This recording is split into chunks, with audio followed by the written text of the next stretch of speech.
that today's topic is for the anger management for the parents. So we have the expert with us, Dr. Monali. So before starting, I will give a small introduction about Dr. Monali. Dr. Monali Arun Chavan is a Master of Occupational Therapy and she is currently practicing into the child and adult psychiatry. She is specialized into the mental health services, sciences, and currently she is practicing since a few years. And let's hear it from the Monali, her experience in the psychiatry field, how she is feeling, and what is her experience in the psychiatry. Hello, good evening to all. I'm Dr. Mrinali. So I have done completed my masters in mental health sciences. I'm practicing in adult psychiatry as well as child psychiatry. So and it's been 3 years that I've been practicing into it. My experience over here is kind of great and challenging every day. That whatever the patients that I'm overcoming and encountering into, so it gives me a challenge to handle all those patients, as well as the same goes for adult as well as for child as well.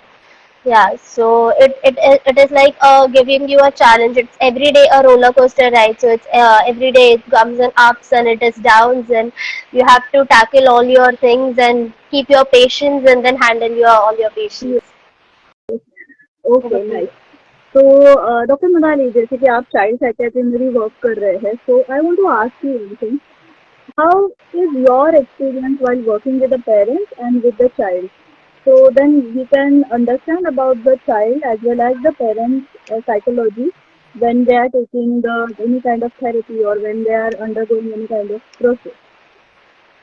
Okay. Yes, I do work with children as well. So मेरा experience ये होता है, especially talking with the parents. Parents बहुत ही ज़्यादा concerned होते हैं अपने बच्चों के बारे में, and obviously ये concern उनका इतना ज़्यादा है, and this concern is something which involves a lot of love. So and along with that love also they have to look after their kid every day. So whether we call, let's take it as a normal child हो या kids with some kind of disorders हो, तो हमेशा ये concern इतना ज़्यादा होता है. वो कंसर्न कभी कभी पजेसिवनेस में होता है, कंसर्न कभी एंगर इश्यूज में होता है, कंसर्न कभी एक्स्ट्रा लव के बारे में होता है. सो पेरेंट्स जो होते हैं वो हमेशा अप्स एंड डाउन्स होते रहते हैं. So what most of the complaints that I get to hear from the parents, अरे ये सुनता नहीं है, इस ये हमेशा अपने चलाने का मन रहता है, उनका खुद की बातें करनी होती है उनको. तो ये बहुत सारे कंप्लेंट्स होते हैं. या फिर पेरेंट्स को बहुत ऑफ द टाइम समझता नहीं है कि अपने बच्चों को कैसे हैंडल किया जाए, कैसे उनके जो नीड्स है वो कैसे फुलफिल करे, या फिर कैसे उनको उनके कोई भी चीज़ को कैसे मना करे. ये सारे डिफ़िकल्टीज बहुत ज़्यादा होती है अपने बच्चों के पेरेंट्स के लिए. सो ये बहुत ज़्यादा मैं एनकाउंटर करती हूँ हमारे मेरे डेली प्रैक्टिसेस में. तो जैसे आपने बोला कि बहुत ज़्यादा पेरेंट्स को कंसर्न रहते हैं रिगार्डिंग द चाइल्ड बिहेवियर, कि चिंता नहीं है, तो ये सब जो बिहेवियर है कई बार पेरेंट्स के एंगर के का भी कारण होता है. हाँ, कई बार हो सकता है कि ये पेरेंट्स के एंगर के वजह से भी होता है. जब पेरेंट्स को नहीं समझता कि मेरे बच्चे के लिए मुझे क्या ज़रूरत है और मुझे उसको कैसे टैकल करना चाहिए. जैसे भी ऑल आर ह्यूमन बींग्स, तो वो ह्यूमन बींग्स के टाइम पे कभी कभी पेरेंट्स का भी पेशेंस थोड़ा ओवरबर्ड हो जाता है. तो when they are not able to control their own patience, तो वो एंगर के फॉर्म में बाहर निकलता है उनका. एंड फिर वो मोस्ट ऑफ द टाइम कौन सफरिंग के लिए होता है, तो वो किड्स होते हैं सफरिंग के लिए, उसके लिए, और किड्स फेस करते हैं वो पेरेंट्स का एंगर. बट यह होता है, and this happens mostly when the parents don't know how to tackle their own or how to express their own emotions. So wo, that is the time when they face a lot like this. Okay. Okay. तो कौन से ऐसे science होते हैं कि हमें अगर समझ में आए कि मुझे अभी एंगर हो रहा है या फिर मेरा बच्चा पास में है फिर भी मुझे एंगरनेस हो रहा है, तो मैं किस तरीके से मेरे एंगर को या फिर पेरेंट्स अपने एंगर को थोड़ा कंट्रोल में रख सकते हैं, जो कि साइंस अगर उन्हें समझ में आए तो. ओके. एंगर एक फर्स्ट ऑफ ऑल एक ऐसी चीज है जो काफी हम एक्सप्रेस करते हैं. सो एंगर हमें एक पॉजिटिव चीज में भी आ सकती है, वो नेगेटिव चीज में भी आ सकती है. मतलब एंगर के how are we going to react on it, it comes into two types. तो जैसे मुझे कैसे समझेगा कि मुझे एंगर हो रहा है. Whenever a person, anger basically क्या होता है कि एक ऐसा इमोशन है जो हमें पसंद नहीं आ रहा. सामने वाला जो हमें दिखा रहा है वो एक ऐसा emotion that we are not liking it, और something which is happening which is against our will. So ये एक बेसिकली एंगर का एक फॉर्म होता है. तो अभी when I am feeling angry, what are the basic signs that parents will feel? So that maybe उनको ऐसे लगेगा कि something which is not happening according to मुझे उठ के यहाँ से निकल जाना चाहिए. Some people, for some people will feel like this is enough, ये बहुत ज्यादा हो गया, इससे ज्यादा मैं और कंट्रोल नहीं कर सकती. I want to hit the child, or I want to hit someone who is just going against me. सम लोगों के लिए ऐसे होता है कि उन्हें ही कंट्रोल नहीं हो जाता तो वो खुद को ही नुकसान पहुंचाने की कोशिश करते हैं. और कुछ लोगों में बहुत ज्यादा इरिटेशन होता है तो वो दूसरों को नुकसान नहीं पहुंचा सकते, इसलिए वो चीजों पे कुछ भी थिंग्स होते हैं उसके ऊपर गुस्सा निकालने का कोशिश चालू करते हैं. सो ऐसे बहुत से साइंस होते हैं जहाँ पे हमें पता चलता है कि हमें गुस्सा आ रहा है. व्हेन समवन, जो सामने हम देखते हैं उसके ऊपर हमें लगता है कि हमें गुस्सा आ रहा है, तो we don't want that person in front of us, तो हमें उधर से निकल जाना चाहिए ऐसे हमें लगता है. So I think this are the main key points जहाँ पे गुस्सा आएगा और गुस्सा आता है ये ऐसे हमें समझता है.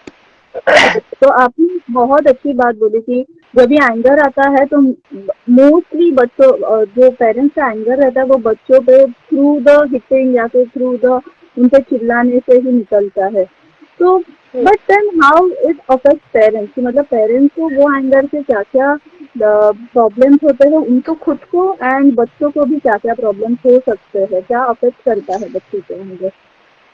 ओके, सबसे पहले we'll go on to themselves. Like let's talk about parents first. What happens? So अगर किसी पेरेंट को बहुत गुस्सा आ रहा है, so maybe it happens in the start of the day, अगर ये शुरुआत में हो गया, and the end of that इसका रिएक्शन ऐसे था कि पेरेंट ने कोई पनिशमेंट दे दिया अपने बच्चों को या फिर पेशेंट ने मार दिया. So what happens? After all it's love, so they will start thinking about it the whole day. तो पेरेंट का भी पूरा दिन उसी बात पे अटका रहेगा और उसी बात पे वो लोग सोचते रहेंगे. So the whole day is waste. कि जब भी वो कुछ काम कर रहे, let's say if a mother is a housewife, so she might be thinking of that whole incident the whole day. So कहीं खाना ठीक से नहीं बना या फिर कोई काम रह गया. If she is a working woman, so then अगर उस पे वो जॉब पे जा रही तो वहां पे कुछ ना कुछ अफेक्टेशंस हो जाएंगे या फिर कुछ प्रॉब्लम हो गए, वहां पे वो ठीक से कॉन्सेंट्रेट नहीं कर पा रही. पूरे दिन हम उसी के बारे में सोचते रहते हैं. And if you talk about the kids, तो किड्स में क्या हो जाएगा? नाउ लेट्स से अगर मेरे किसी किड के उसके पेरेंट ने उसको चिल्ला दिया रहेगा तो उनके मन में एक बहुत सी एक नेगेटिविटी आ जाती है. It can be for the parent also कि parent is never going to listen to me, my mother or my father is never going to listen to me. So वो एक kind of negativity आ जाती है उनको, वो बहुत ज़्यादा depressed हो जाते हैं. उनको ऐसे एम्पथाइज करने के जगह पे उनको सुनाया गया है तो वो एक डिप्रेसिंग फैक्टर हो जाता है उनके लिए. और एक दूसरी बात, ये नेगेटिविटी इतनी हद तक बढ़ सकती है ताकि पेरेंट और किड का बॉन्ड, जो पेरेंट एंड चाइल्ड का बॉन्ड अफेक्ट हो सकता है. So this is something which can affect. And आगे जाके if the children is into let's say adolescent age or into a pre-teen age, then वो वहां पे जाके it can also happen कि ये anger जो है वो ट्रांसफर हो गया. so it can it like transference पे जा रहा है तो बच्चा भी एंगर इश्यूज दिखाने लगता है at certain point of view जब भी उनके लाइफ में कुछ बिगड़ रहा है या फिर कुछ प्रॉब्लम हो रहा है उनके. That's really to think कि क्या क्या problem actually not only to parents but child पे भी हो सकता है.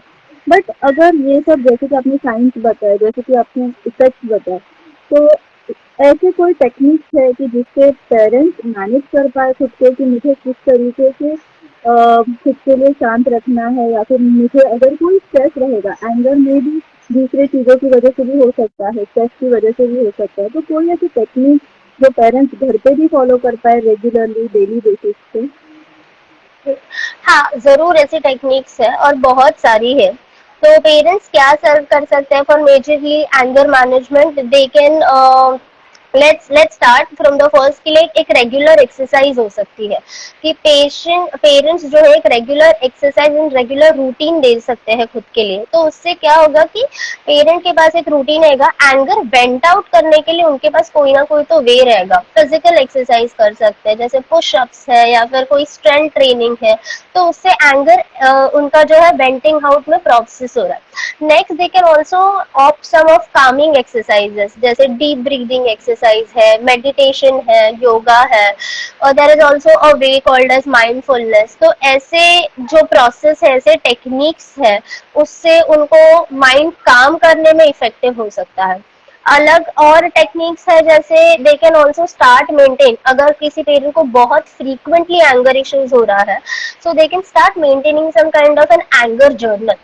What is anger journal? So this is also something where they can note down where are they getting angry, कौन से ट्रिगर पॉइंट्स है, कौन से स्ट्रेस फैक्टर्स है जहाँ पे वो उनको बहुत ज्यादा एंग्रीनेस आ रहा है, उनको उनका एंगर कंट्रोल नहीं करने हो रहा है। सो ऐसे कौन से पॉइंट्स है वो उसमें नोट डाउन कर सकते हैं। आगे जाके if it is required so much they can consult a therapist, they can consult a psychiatrist, जहाँ पे वो कोई मेडिसिन ले सकते हैं और they can share their feelings कि कौन से चीजों से उसका हो रहा है। तो these are also things where they can these are the techniques, maybe they can follow these techniques to vent out their anger. Apart from this ऐसे भी हो सकता है whenever they are feeling angry they can they can just close their eyes, breathe for a while, and then they can think while and then process the information of why they were getting angry. और एक ऐसे हो सकता है कि when they know that it is too much to control, I can't control more than this, they can just go out of the room, they can let the situation settle down for a while and then they can react on it. There is also times where they can also think कि अगर मेरे बच्चे पे मुझे गुस्सा आ रहा है, so I can also think कि like if it is a little bigger child, they can think of something of their kid as a small kid. छोटे बच्चों पे यूजुअली गुस्सा नहीं आता हमें because we find them very cute, तो इसीलिए वो अपने ही बच्चे के लिए ऐसे इमेजिन कर सकते हैं कि he is still a kid, so let's reconsider this situation of what has happened. So ऐसे बहुत सारे टेक्निक्स हो सकते हैं जहाँ पे वो अपना गुस्सा कंट्रोल कर सकते हैं and they can work on it as well. Okay, great. तो ये तो आपने एंगर मैनेजमेंट के टेक्निक्स बताया, बट कई बार ऐसे हो सकता है कि मे बी मैं फॉलो कर रही हूँ मेडिटेशन, मे बी मैं एवरी टाइम मुझे अगर गुस्सा आता है, मुझे समझ में आ रहा है, लेकिन कई बार पेरेंट्स से फॉलो नहीं होता है because of the daily schedule. तो डेली शेड्यूल के में पेरेंट्स किस तरीके से ये एंगर मैनेजमेंट को टेक्निक को they can places so that उनके लिए एवरी डे के लिए ये इजी हो सकता है। Okay, let's say daily schedule में किस तरीके से करेंगे, तो you have to first of all set a routine. कल मुझे कुछ करना, उसके लिए मैं आज ही कुछ प्लानिंग कर सकूंगी। सो ऐसे if I am forming some kind of routine also then it can happen. और लेट्स से अगर किसी पेरेंट को कोई एक्सरसाइज या कोई मेडिटेशन नहीं फॉलो करने हो रहा है, ऐसे टाइम स्पेंड करें अपने बच्चों के साथ जहाँ पे बच्चे और पेरेंट्स एक दूसरे के साथ ज्यादा कांटेक्ट में है, तो कम्युनिकेशन ज्यादा बढ़ रहा है। There should be an open way of communicating. ऐसे नहीं कि I am a parent, you should as a kid follow what am I saying, so that should never be there should be an open and end, मतलब सिर्फ end communication नहीं होना चाहिए, close नहीं, open communication होना चाहिए। so even if a while कि जहाँ पे पेरेंट को कभी फॉलो नहीं करने हो रहा है अपना रूटीन, तो जब भी कम्युनिकेशन सबसे ज्यादा होगा एनवायरमेंट में, इतने सारे जो छोटे छोटे ट्रिगर फैक्टर्स हैं वो नहीं आएंगे और फॉलो भी करना है। so it is like basically while even if the let's say the parent is traveling somewhere, तो ऐसे कोई माइंडफुल या फिर साइलेंट म्यूजिक है जहाँ से पेरेंट को ऐसे कामनेस फील होता है, ऐसे म्यूजिक वो लगा सकते हैं, वो सुन सकते हैं। और ऐसे ही इंसिडेंट वापस ना आए तो ऐसे बारे में कुछ कर सकते हैं। स्मॉल स्मॉल टेक्निक जैसे ब्रीदिंग एक्सरसाइज है, इसके लिए बहुत टाइम निकालने की कोई जरूरत नहीं लगती हमें। It is like just like 2 minutes or 3 minutes, they can sit at one place, they can think about it and they can start doing it. It is more effective and the most important thing it would be like pre planning। अगर हम कुछ भी pre plan करके कर रहे हैं तो हमें वो स्केड्यूल बना होता है हमारे पास, so we are ready for even if something कुछ सरप्राइजिंगली भी आ गया तो हम रेडी रहते हैं उस चीज के लिए, that okay. Can be done. तो जैसे आपने आपके स्पीच में कहा कि एक एंगर जर्नल रहता है, वैसे कुछ ग्रैटिट्यूड जर्नल भी मैंने सुना है विच कैन हेल्प पेरेंट्स, तो आप ग्रैटिट्यूड जर्नल के बारे में भी थोड़ा बता पाएंगे? Okay, gratitude journal is something of expressing what has happened. जैसे I am thankful of those things.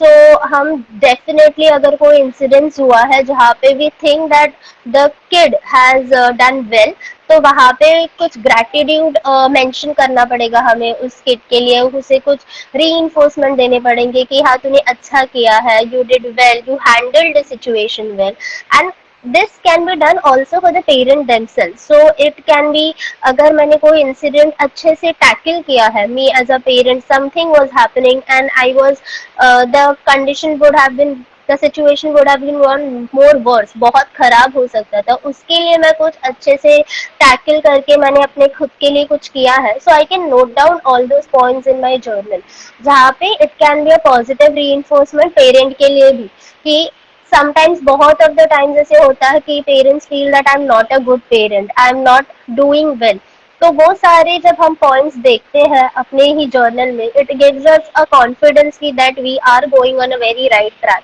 तो ऐसा सब ये जो पॉजिटिव रीइंफोर्समेंट है ना, हर किसी ह्यूमन को it is very required in all your basic process. So gratitude journal is not just for anger management or anything. It can be kept and carried out by each and every human being. It is very useful. तो वो अच्छा होता है क्योंकि it gives us a very positive reward, positive thing. It makes us feel that we are as a good human beings. But yes, but हम जो भी लिख रहे हैं gratitude journal में, it should be truthful to you and not something formulated and imagined in your own mind and then written. Yes. Okay.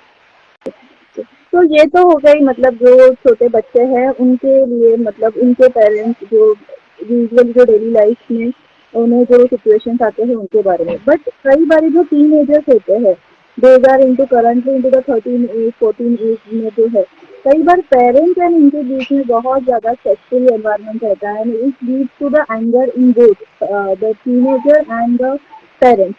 तो उसे किस तरीके से टैकल करना चाहिए पेरेंट्स को? Okay. When a kid is becoming a teenage, so what they start observing, कि मेरे पेरेंट को कौन से चीजों के लिए गुस्सा आ रहा है, they start noticing all these things। अगर मैं बदमाशी कर रहा हूँ तो उनको गुस्सा आ रहा है, अगर मैं झूठ बोल रहा हूँ तो उनको गुस्सा आ रहा है, and they always like to test the patience of the parents. तो वो ऐसे ही चीजें करते हैं जिससे पेरेंट्स को और गुस्सा आएगा। तो ये टाइम पे हमें ओपन कम्युनिकेशन एंड हमें अपना कामनेस रखना बहुत इम्पोर्टेंट है। It as a parent in some situations it would be बहुत डिफिकल्ट हो जाएगा ये कि ये मेंटेन करना चाहिए हमें, बट यस ऐसे टाइम पे हमें अगर कोई किड का सिर्फ झूठ बोलने पे इशू है तो वो बार बार झूठ बोलते ही रहेगा क्योंकि पेरेंट गुस्सा हो रहा है तो फिर मुझे मजा आ रहा है, किड को मजा आ रहा है। तो ये टाइम पे पेरेंट का यही रोल होना चाहिए कि वो जितना पेशेंट हो सके उतना पेशेंट होना चाहिए, एंड स्पेशली ऑल्सो पेरेंट को ये देखना चाहिए कि अपने बच्चों को क्या पसंद है। अभी रीसेंट एनवायरनमेंट में ऐसे जैसे वो टीन बढ़ रहे, they are not kids anymore now, तो अभी वो टीनेज की तरफ जा रहे हैं, तो उनको क्या पसंद है, उनकी कौन से हॉबीज न्यू है जो कल्टीवेट हो रहे हैं, कौन से पॉइंट्स पे हम लोग उनके साथ ज्यादा बात कर सकते हैं। So bringing all those points up, it would be just able to balance the situation and environment very well. And अगर ऐसे हो रहा है तो हम डेफिनेटली पेरेंट्स अपना थोड़ा कंट्रोल कर सकते हैं एंगर, एंड अगर नहीं कर पा रहे हैं so it should be into such a way that it becomes a lesson for the kid, क्योंकि kids अभी एक लर्निंग एज पे है तो पेरेंट्स का गुस्सा should be a learning thing for the kids also. And also one thing I feel that parents should be up to date to the new technologies, Yes. to the new strategies which are coming out, because there are so many platforms, the social media platforms are coming out, and teenagers get attracted to this, right? So as a parent को वो ये सब चीजें पता होनी चाहिए ताकि you are also updated with the new knowledge. Yes definitely correct. Parents को ये सारी चीजों के बारे में रिसेंटली जो होता रहता है, कोई न्यू गेम्स है मार्केट में या फिर कोई न्यू प्लेस है where kids are fascinated to go over there, something which is coming up very frequently, so the parents should know about it, so they have a regular talk with the kids also. Kids will also feel that oh my parents are aware about it, not into a very डरे हुए इसमें नहीं, but into a respectful, I can come and share all the. सो ये एक रहेगा तो parents को भी अच्छा लगेगा, इन किड्स को भी अच्छा लगेगा. Now great. Now the one last question to you, Monali, is कि ये तो बातें Yes. हमें होगी कि पेरेंट्स को एंगर कैसे मैनेज करना चाहिए या फिर पेरेंट्स के लिए साइन क्या क्या है. बट कई बार ऐसे होता है कि बच्चा बहुत ज़्यादा गुस्सा दिखाता है या फिर टीनेज भी बहुत ज़्यादा गुस्से में रहते हैं. तो इस सिचुएशन को पेरेंट्स ने किस तरीके से हैंडल करना चाहिए. यदि बच्चा बहुत ज़्यादा गुस्सा है या फिर एंगर दिख रहा है तो पेरेंट्स ने कैसे उसको रिएक्ट करना चाहिए. ओके. ऑब्वियसली एज जब किड्स बढ़ते जाते हैं, इस as I mention before also, anger is a feeling जो सबको फील होता है. तो there is nobody who is separated from that, not even a kid, not even a parent. So जैसे पेरेंट्स को गुस्सा आता है वैसे किड्स को भी आने ही वाला है गुस्सा. देयर वुड बी समथिंग जहाँ पे they will not agree with anything, जहाँ पे उनको गुस्सा डेफिनेटली आ सकता है. तो हमें कैसे मेंटेन करना पड़ेगा इज लाइक, गुस्सा अगर आ रहा है, let them feel angry, let them express their own things, listen to them. If a kid is getting angerness and they are doing some kind of things, let's say give an example, they are crying, let them cry. The parent should not be showing an same reaction on to that. अगर बच्चे को गुस्सा आ रहा है और parent भी same गुस्सा दिखा रहा है, सिचुएशन बहुत वर्स्ट हो सकता है. तो अगर बच्चे को गुस्सा आ रहा है, the parents responsibility should be like, let them express their things, let it be negative, let it be positive, take it into a very open way, don't be non judgement, don't be judgemental towards your kids, be very non judgemental into this aspect. तो बच्चे की जो problems है इसमें हमें समझ आते हैं, हम सुन लेते हैं कि उसमें क्या प्रॉब्लम्स है, कौन कौन से डिफिकल्टीज है जो उनको लग रहे हैं. We can then later sit when the kid becomes calmer, जब वो बच्चा शांत हो जाएगा तभी हम उसको एक अलग एस्पेक्ट से उससे डील कर सकेंगे. तो I think whenever the anger issues, whenever meltdowns are happening, let them happen, but it also gives the बच्चा to think into a very nicer and a cleaner way. और इससे क्या होता है कि हमें आजकल most of the times we get to hear कि the kids don't cry, I don't like crying, but it is very wrong. It is okay to cry. It is what happens in crying, we are basically trying to express our emotions. तो वो होना चाहिए. ये actually ये ऐसे thought देता है बच्चे को, it is okay to cry, it is okay to express your things. जब कोई बच्चा रो रहा है या फिर कोई मेल्टडाउन हो रहा है या फिर कोई एंगर, एंड जब पेरेंट्स उसको स्टॉप करते हैं, what are we doing, we are basically snatching their right to express anything, which is very wrong. तो आगे जाके इसके बहुत बुरे रिपरकशंस हो सकते हैं. तो ये सब अवॉइड करना चाहिए. If there is any meltdown happening, let it happen, be calm with the kid, and after the meltdown then deal with what the problem is by communication, by talking and etc. तो I think ये एक neurotypical बच्चे के लिए हम सोच सकते हैं कि अगर वो एक्सप्रेस कर रहा है अच्छे से, but there are few special children कि जिन्हें एक्सप्रेस नहीं करना आता है, but they express only through the crying और the hitting.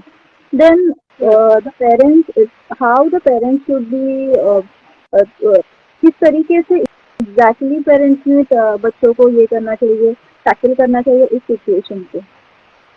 Okay. So there are behaviours, ये सारे जो पेशेंट बच्चे के behaviours, as you have now mention कि there are some special kids जहाँ पे सिर्फ क्राइंग होता है या फिर यहाँ पे सिर्फ उनका हैबिट्स होते हैं जो वो दिखाते हैं, सिर्फ उसी से वो एक्सप्रेस कर पाते हैं. तो पेरेंट्स को ये समझना चाहिए कि इस सब को हमें कैसे स्टॉप करना चाहिए. This is something behaviour management हम बोल सकते हैं इसको, जो हम पेरेंट्स को पता होना चाहिए इसके बारे में.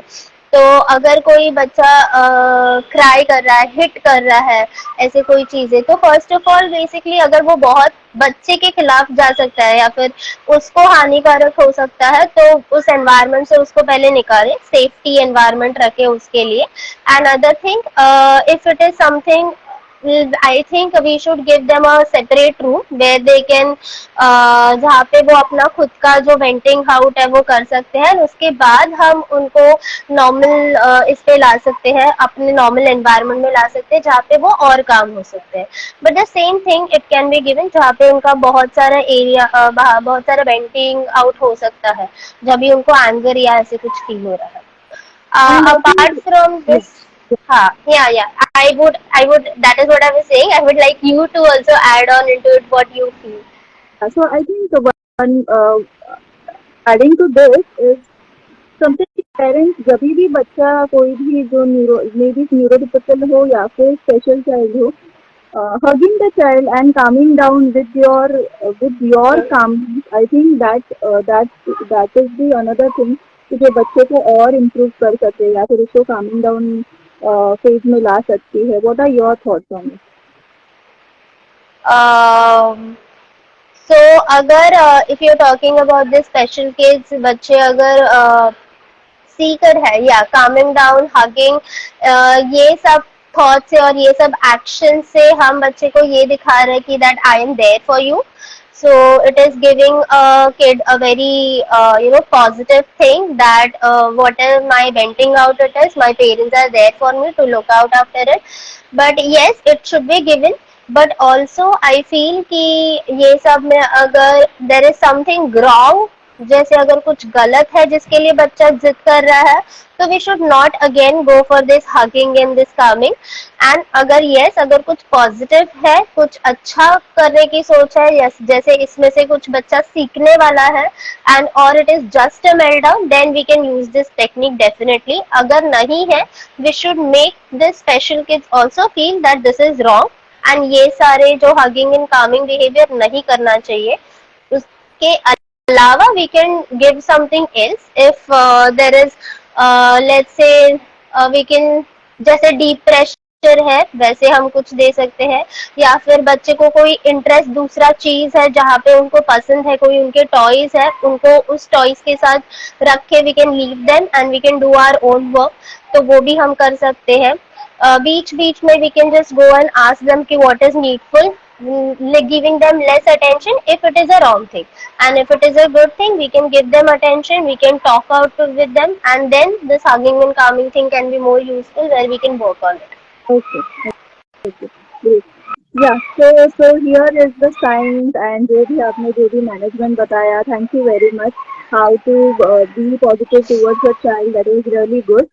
So thank you, Monali, for joining us, and we would love to have you on more sessions with you. Thank you so much.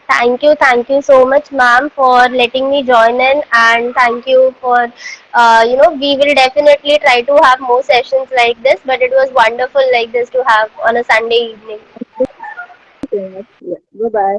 Bye. Bye.